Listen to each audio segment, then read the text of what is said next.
Hello again, and welcome back to Political Science 201. This is the beginning of video number 5.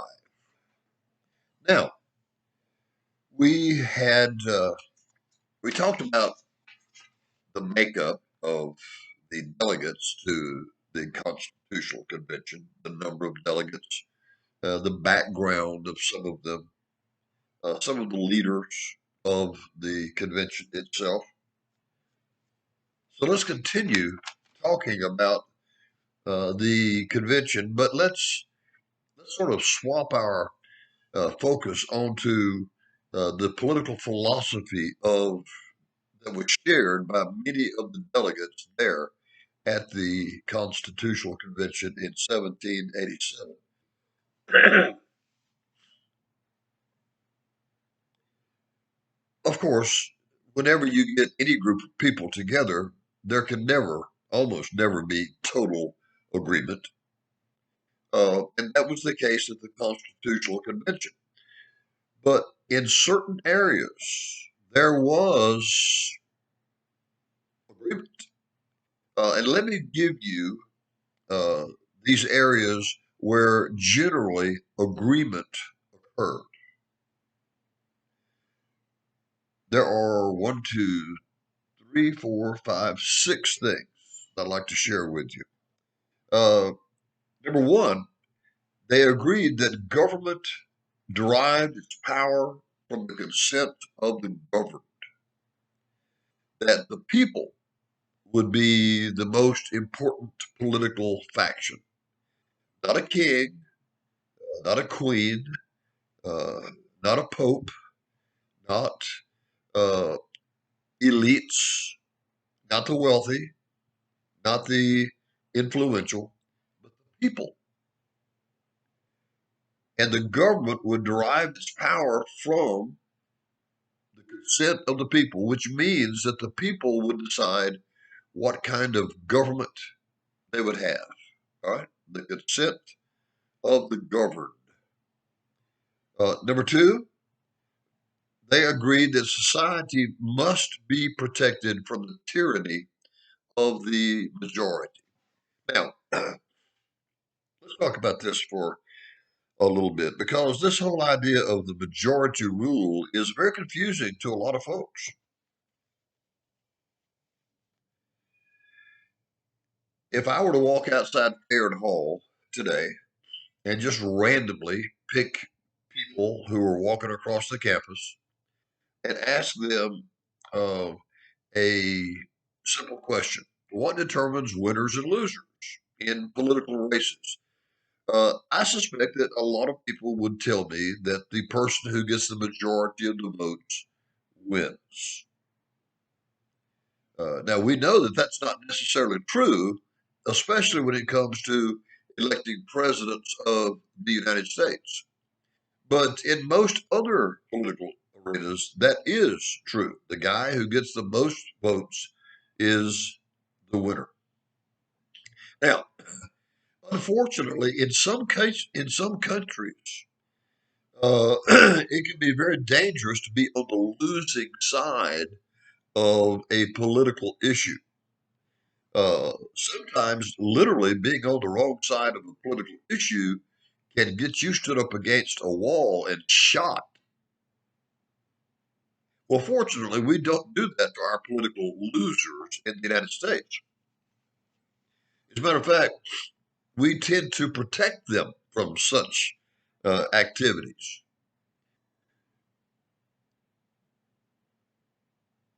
A majority is normally considered to be uh, anything more than half. When you talk about whole numbers, a majority is one more than half. For example, the U.S. Senate has 100 members. And so the number 51 is the smallest majority. It's one more than half. It's one more than 50, 51. And of course, anything less than a half is the minority. Now, we're not talking, when we speak of political minorities in this sense, we're not talking about racial minorities or gender minorities, things like that. We're talking about political majorities and minorities. Uh, it is not uncommon in the United States for let's keep on talking about presidential politics for just a few minutes. It has not been uncommon lately for presidential elections to be very, very, very close in the popular vote, the total votes. We're not talking about the electoral votes. We're talking about the ballots that are cast by the people. Uh, Many elections are uh, 51% to 49%, for example. And of course, mathematically, 51 is a clear majority, small majority, but it's a clear, undisputed majority, while 49 obviously is a minority of the people. So, in the United States, though, does the side that gets 49%, are they somehow punished? No. Uh, the framers of the Constitution put mechanisms into place to protect the losers, if you will, from the winners. We're not going to stand the losers up against the wall and shoot them. Uh, Ideally, the losers will become what we like to call the faithful minority. That they will, although they have the right to express their opinions and they have the right to disagree with those who win the election. The bottom line is that we are all Americans and we all uh, are shooting for similar goals. Okay, so society must be protected from the tyranny of the majority. The majority cannot run crazy and do what it wants to. C, people at large must have a voice in their government. Here's another area in which there was uh, a lot of agreement at the Constitutional Convention. People at large must have a voice in their government. And through what mechanism do the people have a voice in their government? Of course, it's the vote, it's the ballot box. We as Americans have the secret ballot.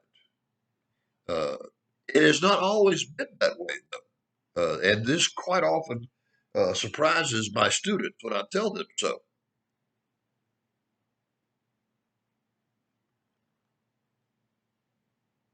In America, we have not always had a secret ballot.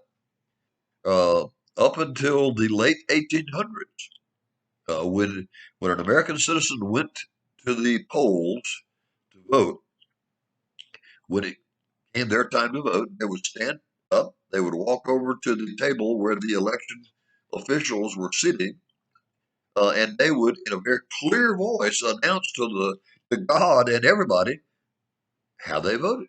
So everyone standing around uh, could could clearly hear your vote, so everyone knew how you voted.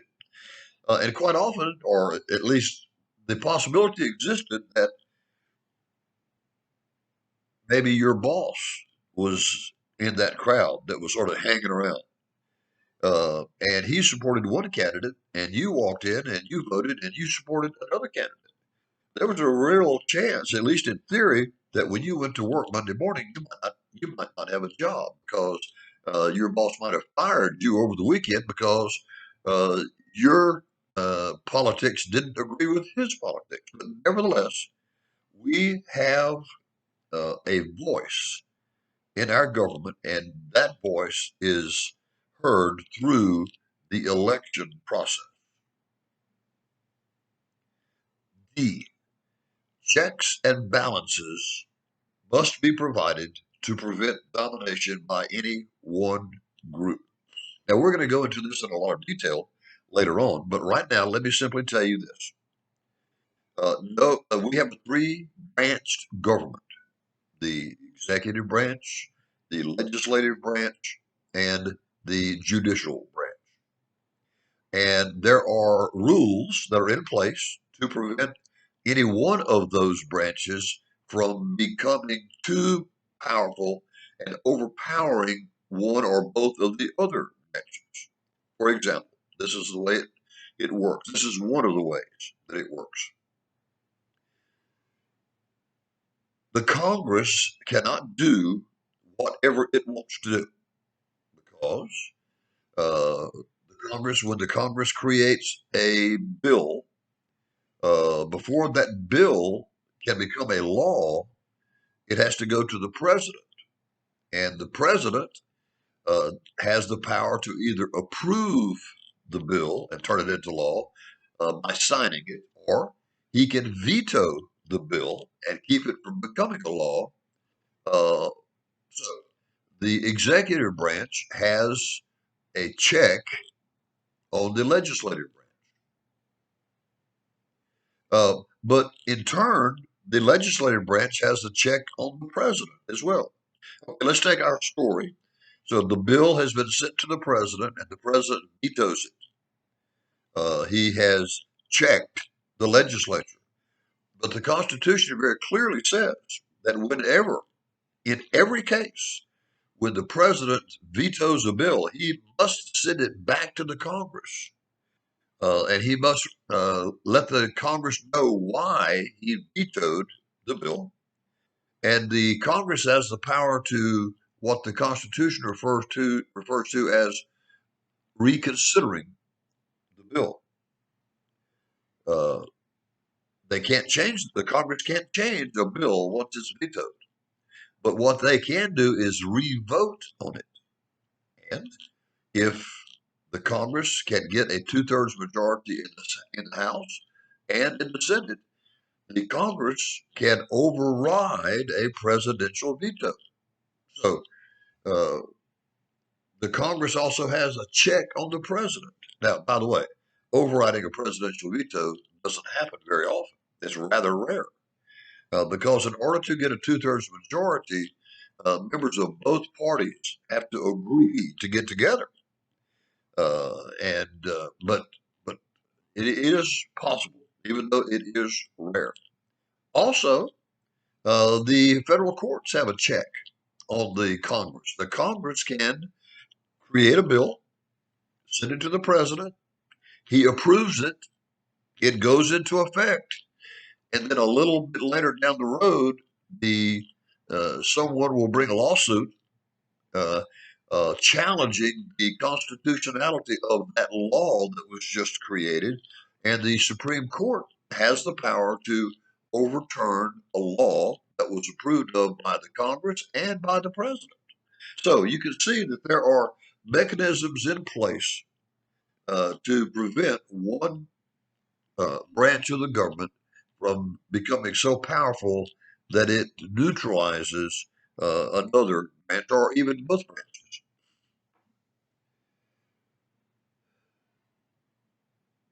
E.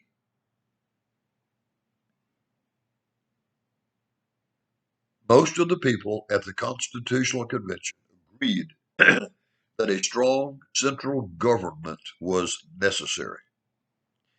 As it turns out, the lack of a strong central government was causing many problems. We've already talked about this. The document that the Constitution replaced was the Articles of Confederation, and the Articles of Confederation were intentionally created. The Articles of Confederation intentionally created a weak, decentralized government in which the states had most of the power, and the national government had very few powers. And as you recall from previous lectures, uh, states were trying to take away the few powers that the national government had.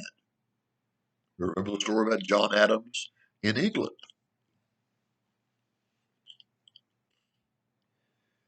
And so it did not take long for the leaders of the country to realize that they had made a pretty substantial mistake in creating this weak, decentralized government. You read the Constitution, you will find that it creates a stronger, more centralized government than the one that we previously had. And F, the last of these uh, items for which there was almost total agreement, since power was subject to abuse, the government could not be based on trust. What a terrible thing to say. Since power was subject to abuse, government could not be based on trust in goodwill and public virtue. So, what was needed? If you couldn't trust the people to do the right thing, and that's really what that meant, those are fancy words that mean the people cannot be trusted. Politicians cannot be trusted. So, what is the remedy? The remedy is this thing called the power to coerce. The Articles of Confederation had trusted the people to do the right thing. And they discovered very quickly that the people almost never will never do the right thing. The people are going to do what is best for the individual rather than for the group or for the country. And it led to a lot of problems. And so the power to coerce, which fundamentally did not exist in the Articles of Confederation, the power to coerce was written into the Constitution. And the power to coerce is simply the power to make the people obey the laws, whether they like it or not. And if you don't believe that the government has the power to coerce, the power to make you obey a law, then I suggest that when you leave campus the next time and you get on I-12, you're heading towards Slidell, let me suggest that you uh, set the cruise control on 100 miles an hour and see what happens. I can almost guarantee you that somewhere between Hammond and Slidell, a law enforcement officer is going to pull you over for speeding. Uh, and one way or another, he is going to make you obey the speed limit. He's going to fine you, or he's going to put you in jail, or he's going to scare you to death with just a warning that will maybe, hopefully, make you straighten up, fly right. But yes, the power to coerce is an integral part of our government. The power to make you do the right thing, the power to make you obey the law, whatever the law is. Now,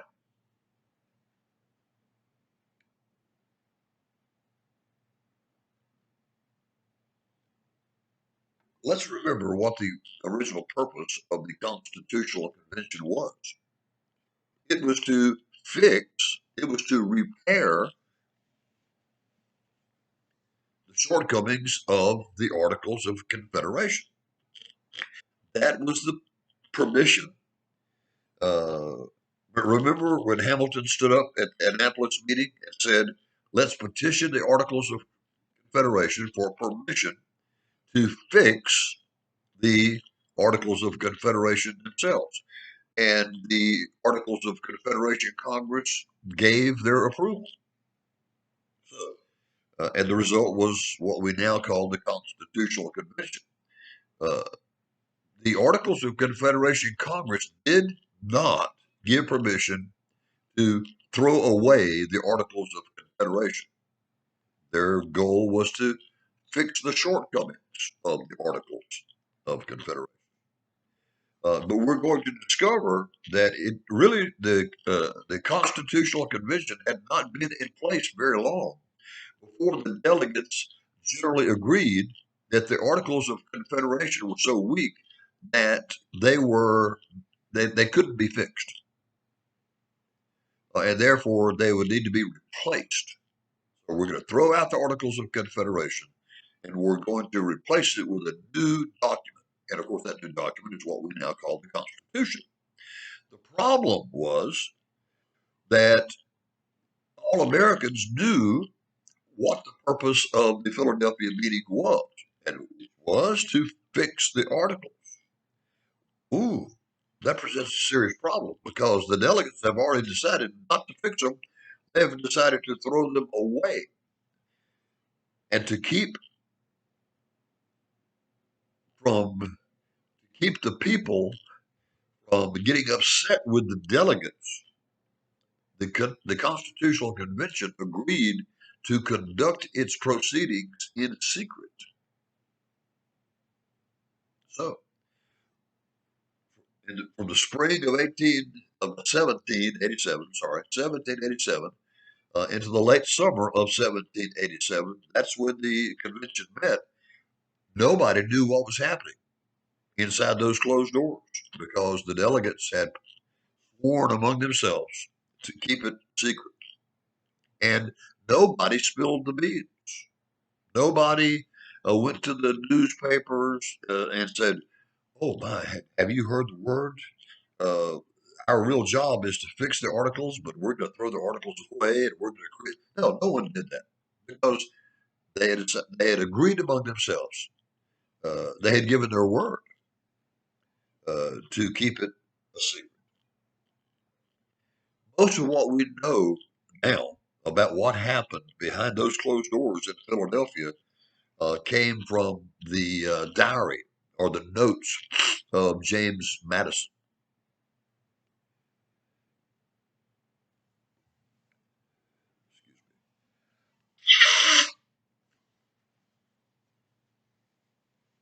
Okay,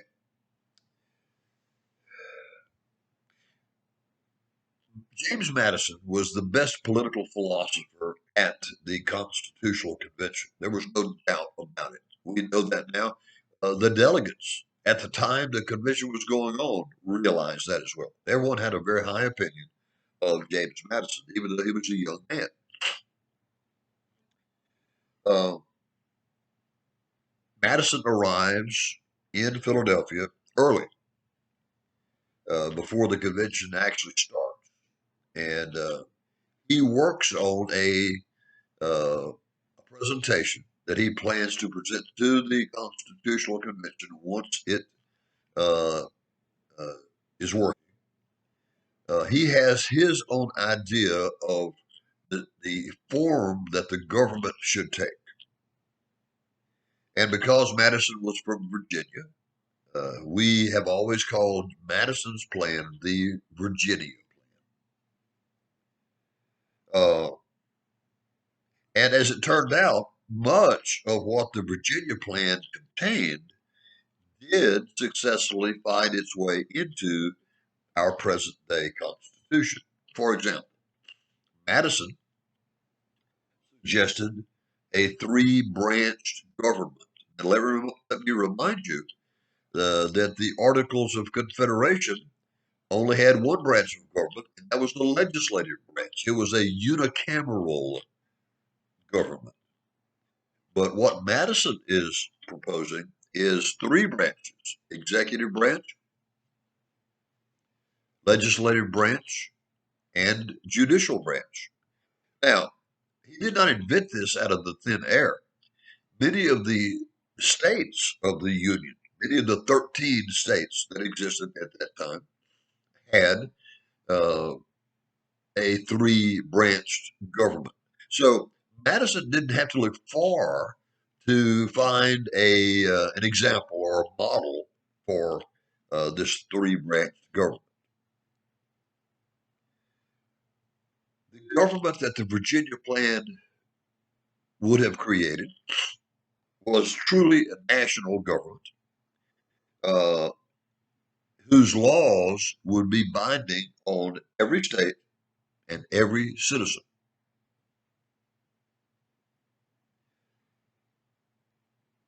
It had three branches, but it was further complicated by the fact that the legislative branch had two parts. It had a House of Representatives and it had a Senate. And a two chambered organization like that is referred to as bicameral. Bi means two, cameral means chambers. So it's a bicameral legislature.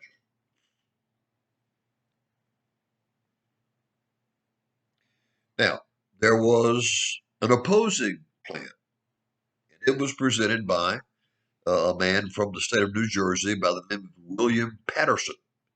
By the way, that Patterson is only spelled with one T, William Patterson. Uh, and of course, that plan we now know as the New Jersey plan.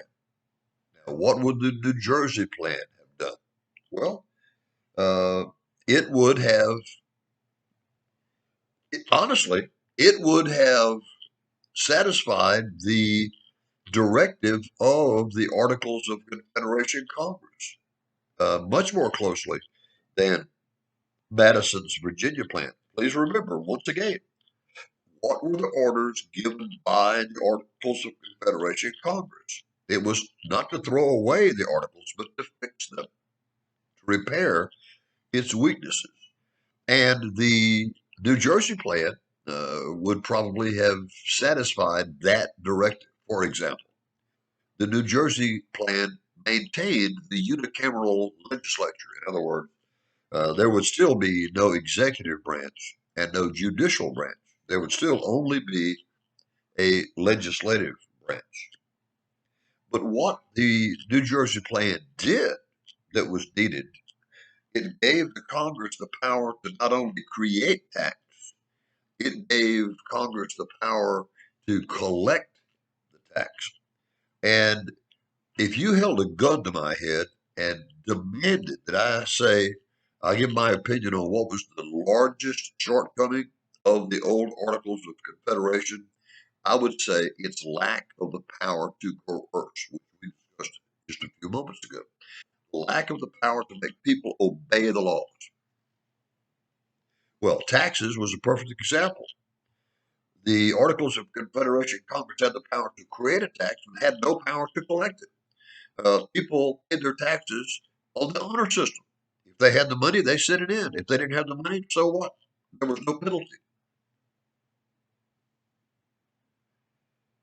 Now, personally, I might like that idea these days. Taxes, federal, state, local, state, they eat up about 20 to 25% of my income. It'd be nice to say, well, I'm a little tight this year. I think that I'm not going to pay any taxes, and I'll try to make up for it next year. But if I can't make up for it next year, so what? That would be nice. The New Jersey plan also would have created a president, but let's be careful here. It did not create an executive branch. The Articles of Confederation would have elected a president, not the people. The Articles of Confederation Congress would have elected a president. So it's accurate to say that the New Jersey plan would have a president, but it's incorrect to say that the New Jersey plan would have provided for an executive branch of government. It was still a unicameral uh, form of government, just one branch. And similarly, the New Jersey plan would have created a Supreme Court. Uh, but, but normally, whatever organization can hire you can also fire you, and that was the case with the Supreme Court under the Articles of Confederation. What's the difference? Well, today the Supreme Court, once you're nominated by the president and you're approved of by the U.S. Senate, uh, federal judges, including Supreme Court justices, serve for life.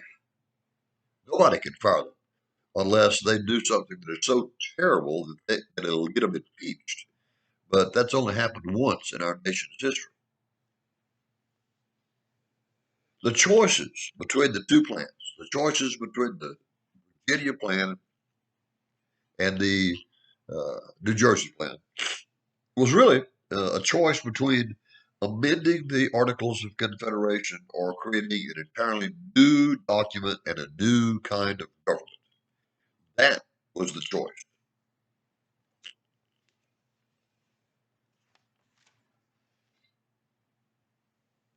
So the convention chose the new document. Now they didn't accept every specific part of the Virginia plan, but they accepted enough of the Virginia plan that it is accurate to say that in many ways the Virginia plan acted as the outline, shall we say, of the new government, the new constitution. The delegates disagreed very little. Once they had once they had chosen the Virginia plan over the New Jersey plan, once they had chosen a brand new document over just fixing the old document, because that's what it amounted to, they disagreed very little on the details of how to do that.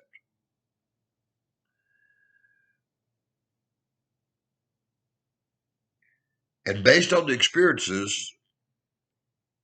the events that had taken place under the old Articles of Confederation, once again, let me remind you of John Adams's trip to England and what he encountered there.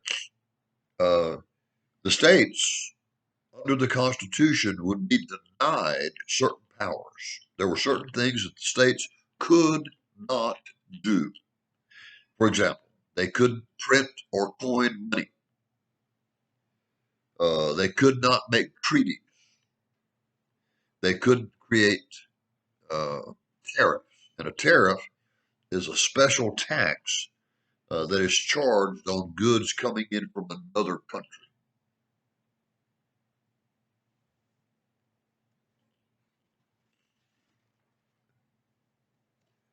Now, so they've chosen to create a new document.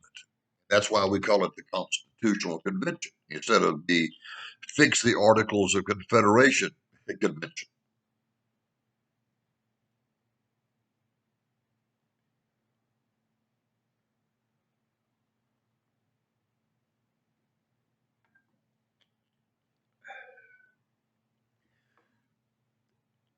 Yet that problem had been solved. That decision had been made, but there were still major decisions that had to be hammered out.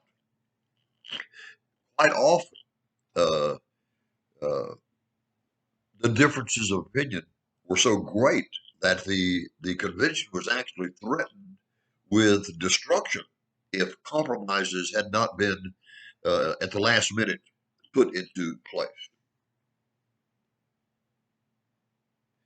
One of the major arguments, the major conflicts at the Constitutional Convention, once they had once they had decided to generally use the Virginia plan, was concerned the representation. How will representation from the states be chosen? Now,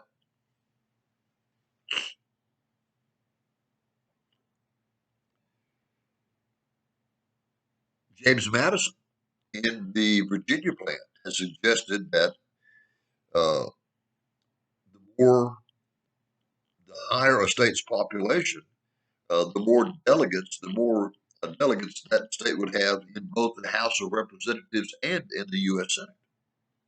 And of course, that made the high population states very happy, right? Because they would have more delegates. But it also made the small population states very unhappy.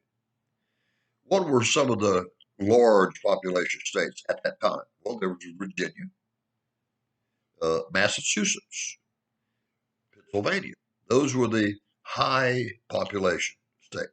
And what were some of the low population states? Well, there was little Rhode Island, and there was Vermont, there was New Hampshire, there was Delaware.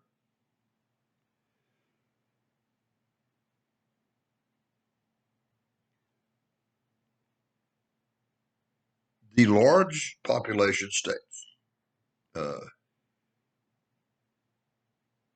could have forced the small population states uh, to agree to the idea that the more people a state had, the more delegates it would have in the Congress.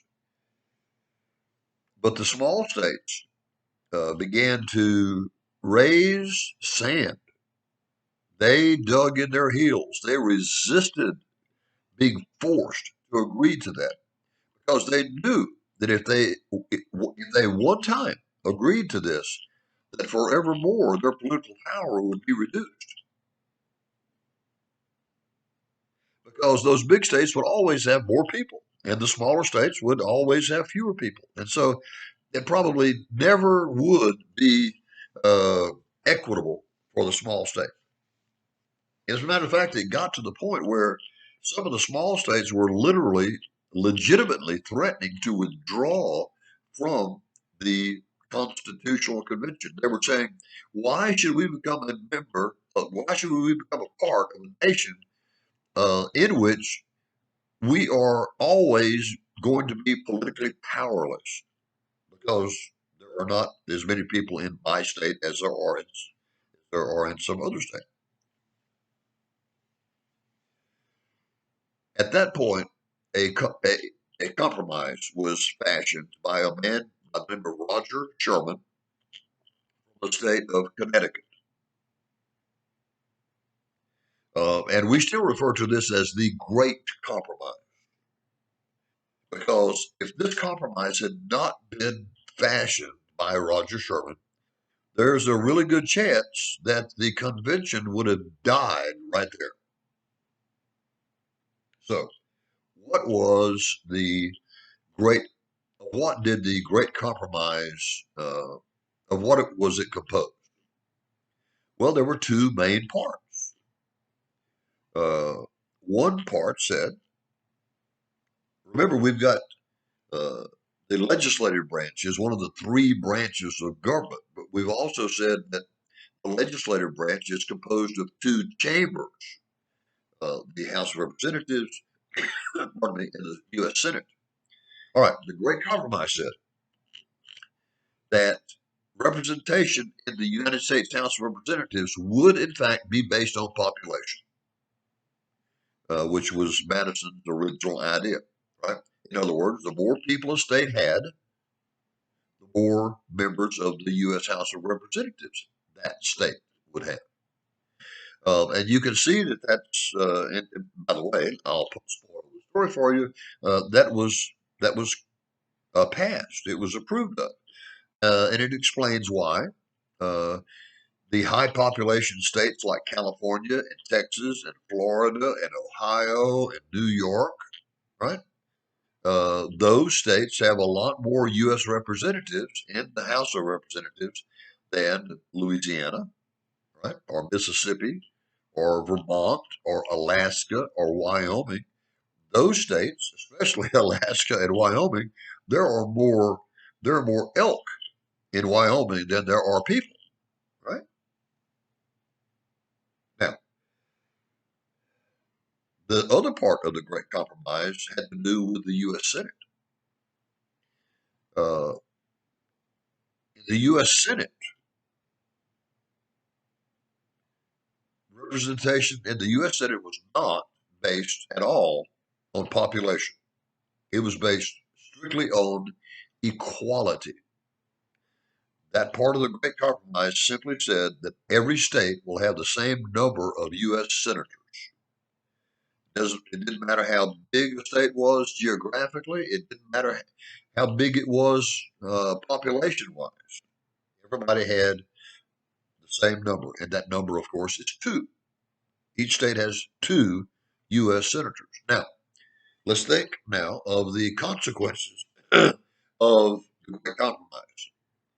The big states, the high population states, were happy because membership in the U.S. House of Representatives is based on population, and the more people you have, the more U.S. representatives you have from large population states. But the small states were very happy with the idea of equality in the U.S. Senate because little tiny Rhode Island had the same number of U.S. senators as big Virginia or big Pennsylvania or big Massachusetts.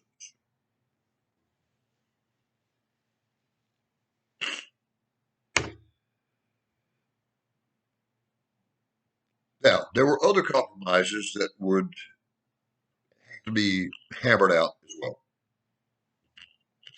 There were disputes over the issue of slavery. Now, let me define what I mean when I say disputes over the issue of slavery. Never, not even once, did the Constitutional Convention even consider banning the institution of slavery. Slavery existed in all 13 states. Oh, Dr. Treadwell, that can't be right because some of those states were in the North and slavery just, folks, listen to me. Slavery existed in all 13 of the original states. It was only later that the northern states became the first states to ban the institution of slavery. But at the beginning, it was everywhere. Now, it's also true that the South had way more slaves than the northern states did. But the reality is that slavery was legal in all 13 states. So, and because it was such an important thing economically, it was never brought up. It was never even considered for that slavery be done away with. The problem was not the existence of slavery. The problem was, again, this idea of representation.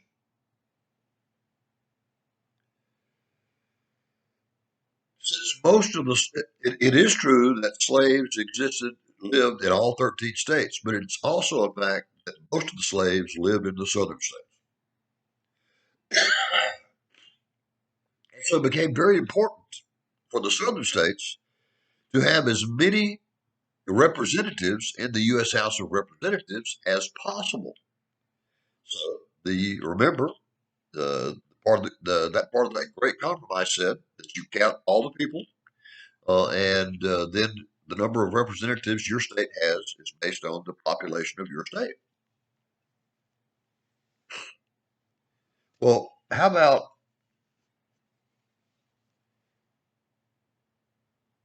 what are we going to do with the slaves? Right? What are we going to do with the slaves? Are we going to count them? Are we going to ignore them? Well, the answer was a part of the compromise. Uh, Southern states wanted to count the slaves, just like they counted the white people. Because if you counted the slaves, then the state would have more U.S. representatives. The northern states said, whoa, time out, just a minute, time out. You can't have it both ways. You people, you slave owners in the South are claiming that these slaves are not even human beings. They're animals. They're property. Are we going to count horses and cows in order to arrive at representation numbers in the U.S. Senate? Of course not. You don't count. What they said was to the slave owners, you cannot have your cake and eat it too. They're either people to be counted or they're animals, they're property, and you can't count them.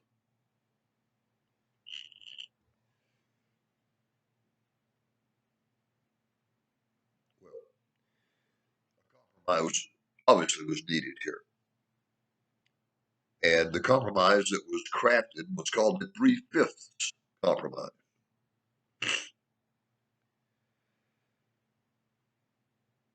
When the census rolled around, everybody would be counted, whites and blacks, free and slave. But those numbers would be kept separate. You would know how many slaves there were and how many free people there were. And then you would take the number of slaves and you would take 3/5 of that number, and so each slave would be counted as 3/5 of a person. Uh, that did not make the southern states really happy.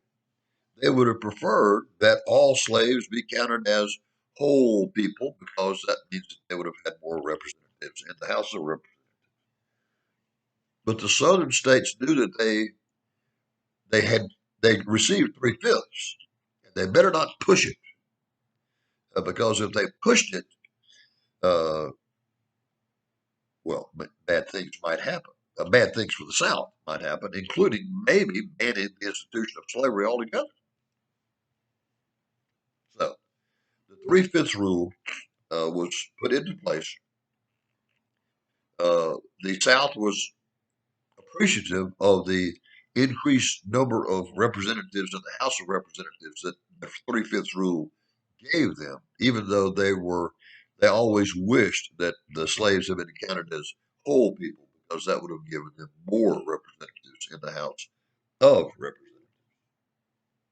Now, there was another slavery related issue, and that was the Atlantic slave trade. Now, the slaves were African slaves. So, in order to get them here, you had to transport them from Africa to the New World, to the United States.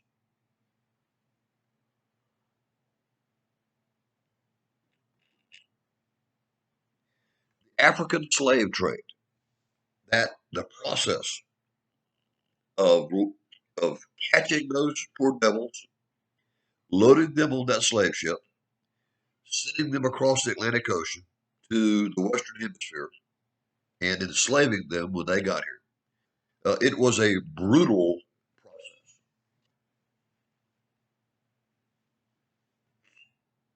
It's estimated that between 10 and 20% of all of the Africans who left Africa didn't survive the trip across the Atlantic Ocean. It was a brutal trip. And people realized that. North and South realized how brutal the Atlantic slave trade was.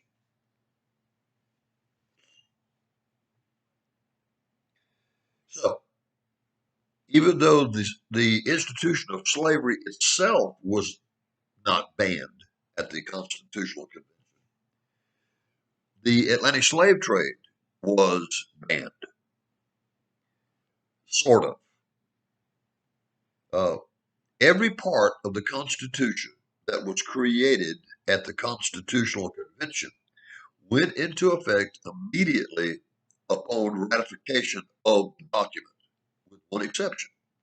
And the exception was the ban on the Atlantic slave trade. The men at the Constitutional Convention said that the ban on the slave trade would not go into effect for another 20 years. So the ban did not go into effect immediately, like every other part of the document. Uh, and because uh, the document was basically ratified in 1788, 20 years later was 1808. That is when the ban on the Atlantic slave trade finally went into effect. As a matter of fact, the Constitution is rather hypocritical about the entire issue of slavery.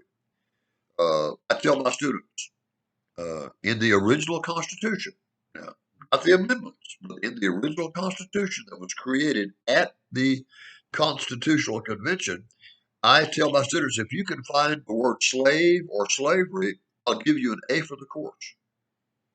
No questions asked. And the reason I make that offer is I know that those words are not there.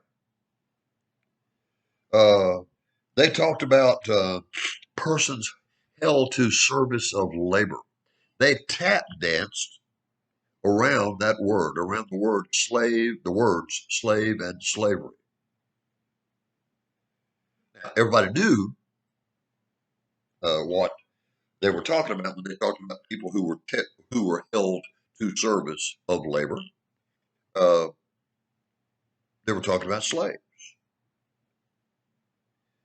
The word slavery did not appear in the Constitution until the 13th Amendment was written uh, in the 1860s. It called it what it was, slavery, and then it banned it. So the part of the Constitution that banned the institution of slavery was the first part of the Constitution in which the word slavery appeared. Sorry, ladies, there was no discussion of women's rights. Uh, Any mention of legal or political roles by women were considered irrelevant. Women were considered to be second-class citizens back then. Now, it is true that there were uh, female activists as early as the Revolution who were demanding freedom, political equality, but they were clearly in the minority, and their complaints were generally ignored. Abigail Adams, who was the wife of the second president of the United States, John Adams, uh, very diplomatically, just about begged her husband to, she said, John, please consider the ladies. What she was saying was, why don't you give women equal rights with men? But it didn't happen. And it would not happen until the early 20th century.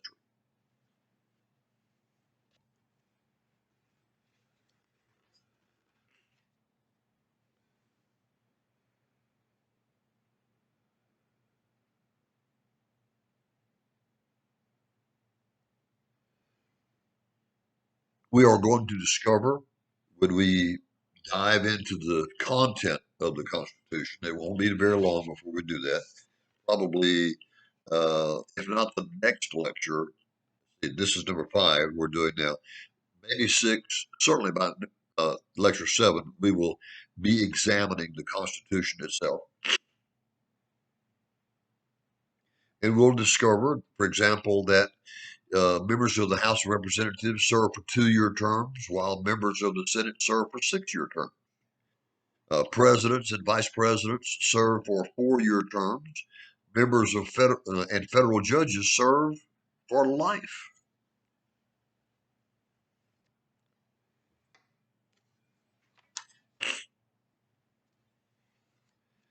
So, now I've given you a very brief overview of the uh, creation of the Constitution and an even briefer overview of some of its important content, especially the compromises. So let's talk now about the fight for ratification. Because just because the Constitutional Convention created the Constitution did not mean that it was going to be put into effect. It had to be approved of by the states. Matter of fact, in order to be ratified, required the approval of 9 of the 13 states, which is a significant majority. Do the math. The Constitutional Convention wrapped its work up in September of 1787 and sent the Constitution out to the states for ratification. Now, the Congress had nothing to do with it, right? Uh, it was state legislatures uh, elected by the people who were going to either ratify or not ratify the U.S. Constitution. Now, there were 2 groups in existence at that time. They really were not political parties.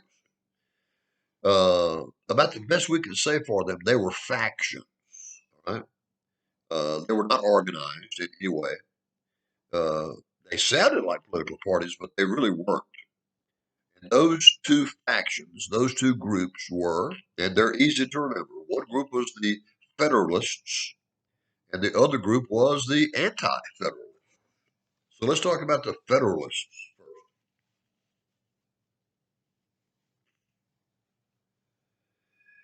The Federalists supported the ratification of the Constitution just as it was.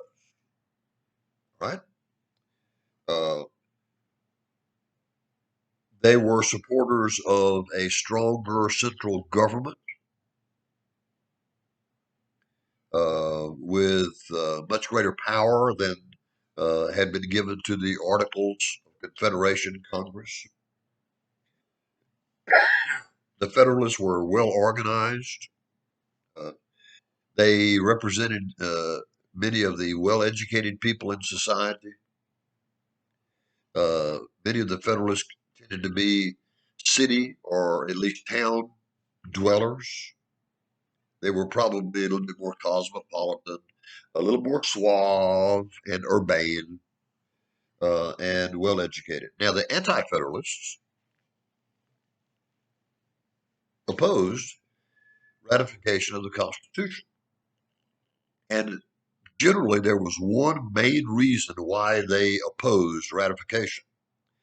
And very simply, the Constitution that had been approved of at the Constitutional Convention and been sent out to the states had no Bill of Rights. Now, remember, the rights of Americans are extraordinarily important. Remember what Jefferson had said in the uh, Declaration of Independence. He said the rights that we have are not created by man, those rights are created by God. And if God gives something, man cannot take it away. Uh, Almost all of the 13 states had a Bill of Rights in their state constitutions. And so the Anti Federalists saw no logical reason why this new national constitution could not also have a Bill of Rights. Now, what kind of rights are we talking about here? You know, some countries, even today, in their constitution, they guarantee the right to an education, they guarantee the right to a decent home, they guarantee the right, a lot of stuff, right? Free health care. Those are social rights. What the Anti Federalists wanted was a Bill of Rights that listed political rights.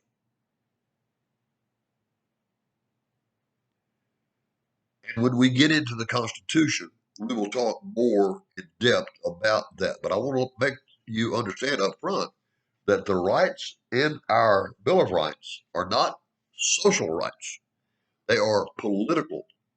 Okay. And without a guarantee of these God given rights, the Anti Federalists were very much opposed to the ratification of the Constitution. Some very important men were members of both factions. Uh, with the Federalists, for example, here's a roll call, right? Uh, James Madison was a Federalist. Alexander Hamilton was a Federalist. John Jay, who became the first Chief Justice of the U.S. Supreme Court, was a Federalist, as was Thomas Jefferson.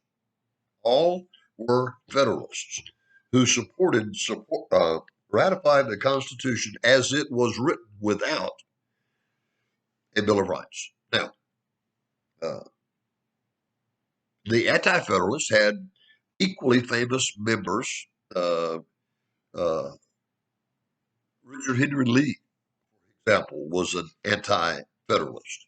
Patrick Henry was an anti-Federalist. It was Patrick Henry who, when talking about the ratification of the Constitution, Patrick Henry very bluntly said, "I smell a rat."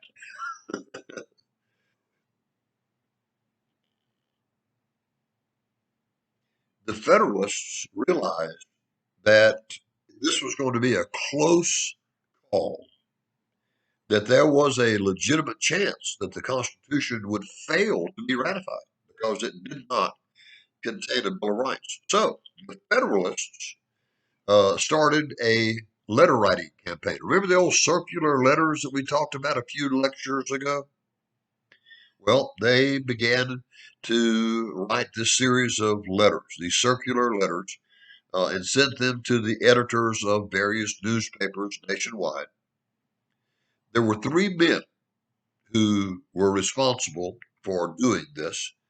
Uh, they were James Madison, Alexander Hamilton, and John Jay.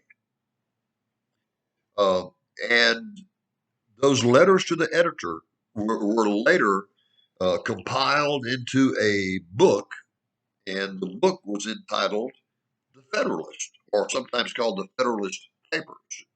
And the purpose of the Federalist, the book, The Federalist, was to encourage people to ratify the Constitution without a Bill of Rights. Uh,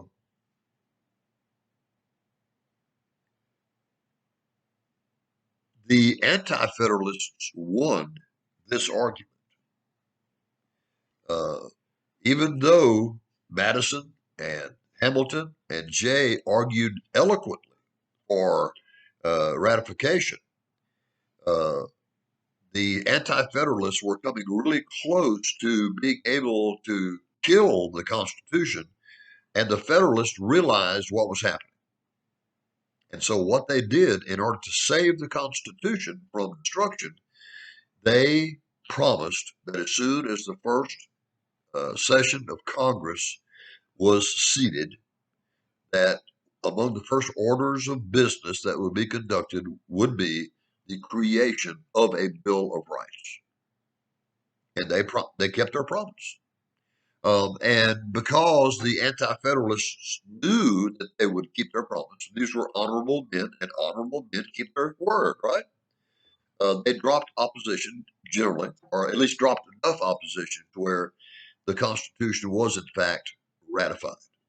And personally, I'm glad that the Federalists lost that argument, because I much prefer a Constitution with a Bill of Rights than one without one. All right. That will wrap up this lecture. Let me double check here now. Okay, that was video number 5. So we are at the end now of video 5, and we will pick up with video 6 shortly. Until then, goodbye.